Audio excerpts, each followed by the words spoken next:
In the next chapter on the rule of the road, we'll come across how liberty is explained as not a personal affair but as only a social contract.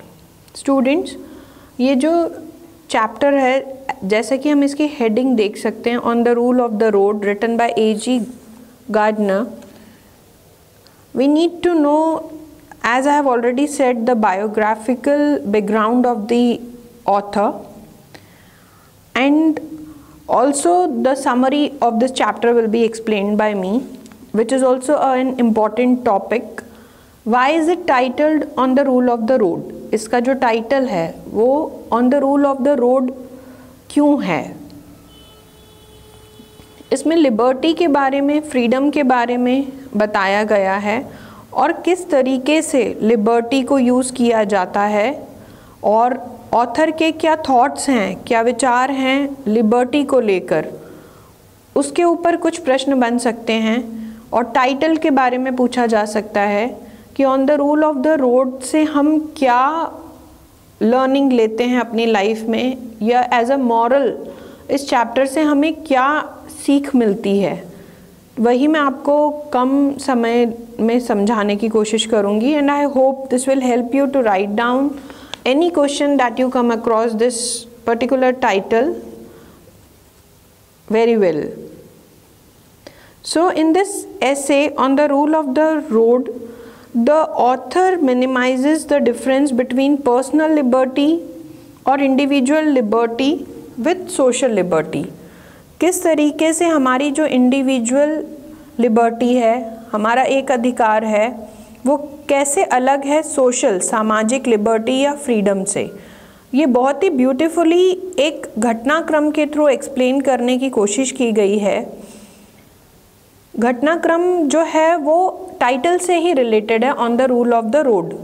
एक lady होती है जो walk कर रही होती है या walk करती है रोड पर, और बताया गया है कि बहुत ज़्यादा ट्रैफिक है और वो रोड पर उस ट्रैफिक के बीच में चलती है.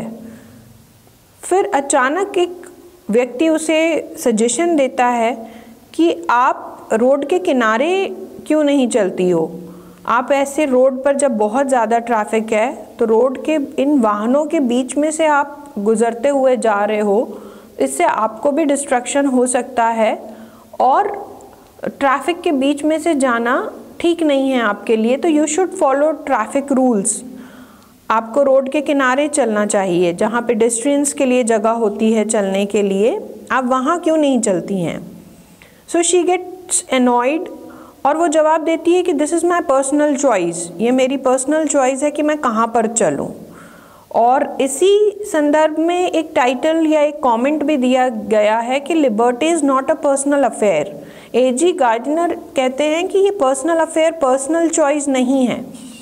हम समाज का हिस्सा हैं, हम सामाजिक प्राणी हैं, और क्योंकि इस घटनाक्रम में भी यही बताया गया है कि जो व्यक्ति स्वयं इस तरीके से सामाजिक लिबर्टी को फॉलो नहीं कर रहा, या जो समाज के कुछ रूल्स हैं, ट्रैफिक के कुछ नियम हैं, उनको अगर आप फॉलो नहीं कर रहे हो तो ये आपके लिए भी ठीक नहीं है, आपकी हेल्थ के लिए, फिज़िकल और इमोशनल, मेंटल, और आप समाज के भी रूल्स को रहकर समाज में अगर नहीं फॉलो करते हैं तो ये भी सही नहीं है. यू शुड फॉलो और you should be in alignment with these rules that are led by the social activists which are in favor of human beings or for the welfare and development of the society. तो ये जो idea है इसको बहुत beautifully इस घटनाक्रम के through project किया गया है कि एक पुलिसमैन या ट्रैफिक पुलिस किस तरीके से आपको, आपकी लिबर्टी को थोड़ा सा कर्टेल करता है, कम करने की कोशिश करता है. आपकी लिबर्टी का आपको एक मैसेज देता है कि किस फ्रीक्वेंसी में, कब, कहाँ, कितनी हमें एक्सरसाइज करनी है, यूज़ करनी है, और कब, कहाँ पर उस पर एक ब्रेक या एक कर्टेल किया जाएगा, या उसको थोड़ा सा कट शॉर्ट किया जाएगा, या रोक लगाई जाएगी, रोकथाम लगाई जाएगी.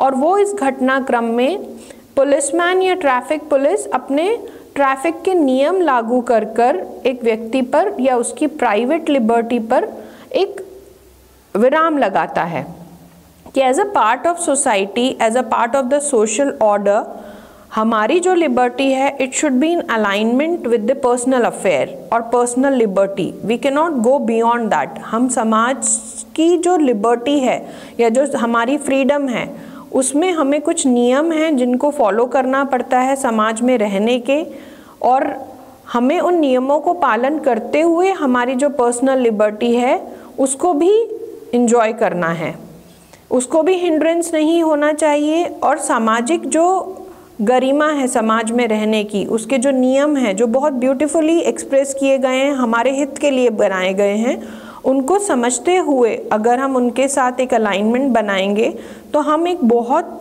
अच्छे सामाजिक प्राणी, सोसाइटी के लिए भी एक अच्छे सोशल एक्टिविस्ट और एक राइटफुल पर्सन भी हो सकते हैं अगर हम अपनी ड्यूटीज़ और रिस्पॉन्सिबिलिटीज़ को टुवर्ड्स सोसाइटी करते हैं और उनको अलाइन करते हैं, या ये समझते हैं कि ये हमारी व्यक्तिगत फ्रीडम को भी हिंडर नहीं कर रहे हैं क्योंकि ये हमारे ही हित के लिए बनाए गए हैं। जैसे कि इस घटनाक्रम में हमने देखा कि अगर कोई ट्रैफिक पुलिस हमें तेज़ स्पीड या बहुत ज़्यादा स्पीड में गाड़ी चलाने के लिए रोकते हैं, या फिर आजकल हम देखते हैं कि हेलमेट कंपलसरी कर दिया गया है, तो ये हमारे हित के लिए ही किया गया है। तो जब हमें कोई ट्रैफिक पुलिस रोकता है और हमारे ऊपर फ़ाइन लगाता है कि आपने हेलमेट क्यों नहीं पहना या हमें हेलमेट पहनना चाहिए था, तो हमें ये नहीं सोचना चाहिए कि ये हमारी पर्सनल लिबर्टी या पर्सनल चॉइस है कि मैं पहनूं या ना पहनूं, but we should understand that this is a social contract. और इसी तरीके से if we take care of society, the society will take care of us. Thank you.